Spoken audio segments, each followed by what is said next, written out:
தூக்கு சட்டிய தூக்கி பார்த்து மோப்பம் புடிடா, எதுல என்ன இருக்குதுன்னு கண்டுபுடிடா.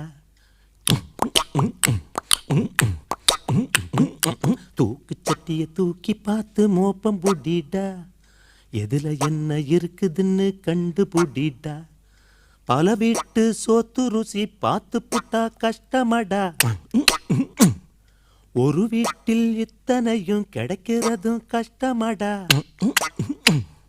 யாரும் பார்க்காம தெரியாம திங்கோணும், தெரிஞ்சு போச்சுன்னா தலை கவிழ்ந்து நிக்கோணும். கிடைச்சதெல்லாம் எடுத்து வையி, முடிஞ்சதுன்னா மிச்சம் வையி. தூக்கு சட்டிய தூக்கி பார்த்து மோப்பம் பிடிப்போம், எதுல என்ன இருக்குதுன்னு கண்டுபிடிப்போம். தூக்கு சட்டிய தூக்கி பார்த்து மோப்பம்